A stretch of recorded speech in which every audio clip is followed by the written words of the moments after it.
When you think of the Maldives, let's be honest, you're probably picturing those incredible overwater bungalows in those crystal-clear turquoise seas. But today, we're going to look past the beaches to uncover this really surprising story of high-tech ambition. This is how a paradise of islands became a legit digital powerhouse. Okay, let's start with a pretty wild number, 162%. What is that? That's the number of mobile connections for every single person in the Maldives. Yep, you heard that right. There are more active SIM cards than there are people. Now, that's not a stat you'd expect from a nation of tiny islands scattered across the Indian Ocean. So how on earth did they pull that off?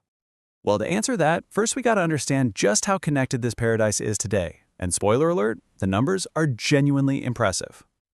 As of early 2025, a massive 84.7% of the population are active internet users. And this isn't just about tourists checking their email. Not at all. This shows you how deeply digital life is woven right into the fabric of Maldivian society. And what about speed? You're not going to believe this. The median mobile download speed has shot up to nearly 96 megabits per second. That is a huge 31% jump in just 1 year. I mean, that puts a lot of larger, more developed nations to shame, for sure.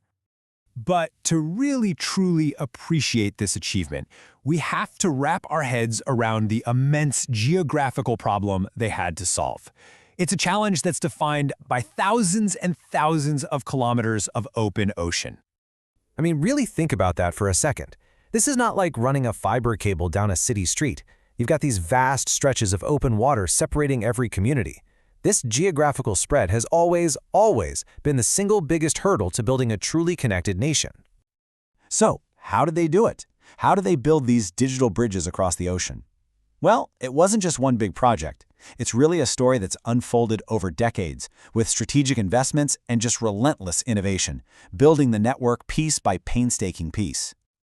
So the whole journey started way back in 1988 with just one single operator. Then, the 2000s brought in competition, which, is always a catalyst for growth. But the real game changers, they came in the late 2010s with widespread 4G and this really aggressive rollout of fiber to the home.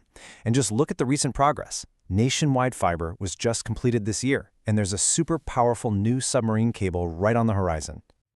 And this cable, the CME-WE6, it's not just some minor upgrade. We're talking about a complete transformation for the nation's connectivity. The best way to think about it is like building a massive, multi-lane digital superhighway that goes directly to the Maldives. It's set to bring an absolutely incredible 100 terabits per second of capacity. Just wow. Now, while the story is overwhelmingly positive, if you start digging into the data, you find this really fascinating divide in how people actually get that speed. It's kind of like a tale of two different internets. And the divide is, well, it's stark. On one hand, you have this lightning-fast mobile internet clocking in at over 95 megabits per second. But on the other hand, fixed broadband is lagging way behind at just 13. So for most Maldivians, their smartphone is their main, and by far their fastest, gateway to the digital world. Yeah, and this chart just says it all, doesn't it? The speed you can get on your phone just towers over the fixed-line connections. It totally confirms that the Maldives is, for right now, a truly mobile-first nation when it comes to high-speed internet. But here's the thing. While the speeds might differ, access itself is incredibly widespread. Get this, 100% of the population has 4G coverage. 92% of all households have internet. And even in the more rural atolls, that number is still a really strong 87%. The one key area for improvement? It lies in network resilience. That moderate score of 51%, well, it points to a potential vulnerability to disruptions, which is a critical factor for an island nation. So with this incredible foundation already in place, what does the future hold?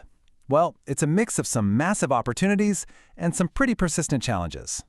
The opportunities are huge. That nationwide fiber is going to boost those fixed broadband speeds. You've got Starlink providing a crucial link for the most remote areas. And of course, the new submarine cable is going to secure bandwidth for the future. But challenges definitely remain. Satellite internet is expensive. Making sure everyone can afford these services is key.